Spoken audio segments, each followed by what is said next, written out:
ഖുറാനിൽ പ്രതിപാദിച്ച ആനക്കലഹത്തെ ക്യാൻവാസിലാക്കി മലയാളി ചിത്രകാരൻ ജാവേദ് അസ്ലം. ഖത്തറിൽ അന്താരാഷ്ട്ര കലാമേളയിൽ വലിയ പ്രശംസയാണ് ചിത്രത്തിന് ലഭിച്ചത്. പാട്ടും വരയുമായി മേളയിൽ സജീവമായിരുന്നു ജാവേദും സുഹൃത്തുക്കളും. വിശുദ്ധ ഖുർആനിൽ ആനയുടെ പേരിൽ ഒരു അധ്യായം തന്നെയുണ്ട്. കാബ പൊളിക്കാൻ വരുന്ന അബ്രഹത്തിനെയും സംഘത്തെയും ദൈവം എങ്ങനെയാണ് പരാജയപ്പെടുത്തിയത് എന്നാണ് ഈ അധ്യായം വിശദീകരിക്കുന്നത്. ഈ സംഭവത്തെ ക്യാൻവാസിലാക്കിയിരിക്കുകയാണ് കോഴിക്കോട് സ്വദേശിയായ ജാവേദ് അസ്ലാം. ഇത് ഖുർആനിലെ ചാപ്റ്റർ സൂറത്തുൽ ഫീൽ, ആനക്കല സംഭവം എന്ന് പറയും മലയാളത്തിൽ. അതിനെ റെപ്രസെൻ്റ് ചെയ്ത് വരച്ച പിക്ചറൈസേഷനാണിത്. ഇത് അബാബിൽ പക്ഷികൾ, കിങ് അബ്രാത്ത് കാബ ആക്രമിക്കാൻ വന്നപ്പോൾ ഗോഡ് അവരിലേക്ക് അബാബിൽ പക്ഷികളെ ചുട്ടുപഴുത്ത കല്ലുകളായിട്ട് അയച്ച് ഡിസ്ട്രോയ് ചെയ്തെന്നുള്ളതാണ് ഇതിൻ്റെ ഒരു സ്റ്റോറി. അപ്പോൾ അത് ഇവിടെ നാരേറ്റ് ചെയ്തിട്ടാണ് ചെയ്തിട്ടുള്ളത്. അപ്പോൾ ആനക്കല സംബന്ധിച്ച് ആനകൾ പേടിച്ചിട്ട് തിരിഞ്ഞോടുന്ന ഒരു സീനാണ്. അപ്പോൾ ആ കാലഘട്ടത്തിലെ കാബയുടെ ഒരു ഇമേജാണത്.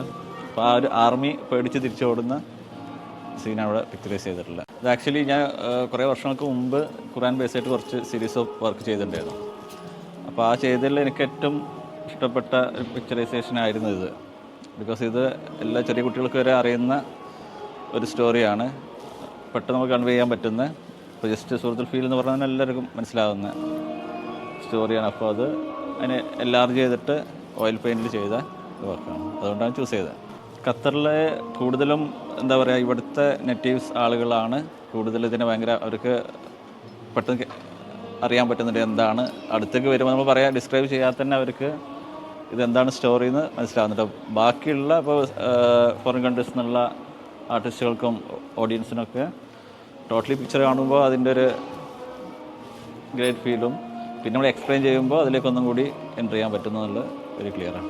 ഖത്തറിന്റെ സാംസ്കാരിക കേന്ദ്രമായ ഖത്താറയിൽ നടന്ന അന്താരാഷ്ട്ര കലാമേളയിൽ വരയിൽ മാത്രമല്ല പാടിയും മനം കവർന്നു ജാവേദും സംഘവും. ജാവേദിനൊപ്പം മലപ്പുറം വാണിയമ്പലം സ്വദേശികളായ ഇർഫാൻ എരുത്തും ഖത്തറിലെത്തിയിട്ടുണ്ട്.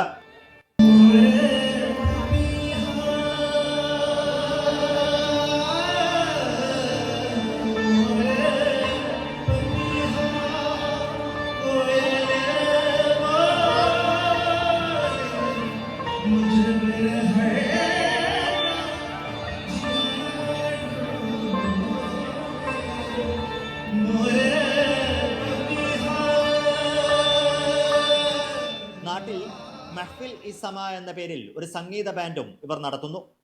ഞങ്ങൾ മെഹ്ഫിൽ ഇസമ സൂഫി എൻസെമ്പിൾ എന്ന് പറഞ്ഞിട്ട് ഉള്ളൊരു ബാൻഡാണ്, സൂഫി ബാൻഡാണ്. അപ്പോൾ നാട്ടിൽ നമ്മൾ ഓൾമോസ്റ്റ് 14 ആർട്ടിസ്റ്റുകൾ വെച്ചിട്ടാണ് പ്രോഗ്രാം ചെയ്യാറുള്ളത്. പക്ഷേ ഇപ്പോൾ നമ്മൾ യാദൃശ്ചികമായിട്ട് ഇങ്ങനെ എക്സിബിഷൻ വന്നപ്പോൾ ഇവിടെ നമുക്കൊരു സ്റ്റേജ് അവർ പ്രൊവൈഡ് ചെയ്തപ്പോൾ നമ്മളിപ്പോൾ ഞങ്ങൾ 2-3 പേരാണ് ഉള്ളത് ഇവിടെ. അപ്പോൾ ഉള്ളത് വെച്ചിട്ട് നമ്മൾ സാധാരണ ചെയ്യുന്നത് കവാലിയാണ്. പക്ഷേ ഇന്നിവിടെ നമ്മൾ ടുംറി, ഇന്ത്യൻ ക്ലാസിക്കൽ മ്യൂസിക് ജോണറായിട്ടുള്ള ടുംറി, ഒരു നേന മോരെ എന്ന് പറഞ്ഞിട്ടുള്ളൊരു പാട്ട് ജസ്റ്റ് സിത്താർ ആൻഡ് ഹാർമോണിയം വെച്ചിട്ടൊരു വോക്കലും വെച്ചിട്ടാണ് ചെയ്തത്. കലാമേള കഴിഞ്ഞെങ്കിലും പാട്ടുമായി കുറച്ച് ദിവസം കൂടി ജാവേദും സംഘവും ഖത്തറിലുണ്ടാകും. Faisal Hamza, Media 1, Doha.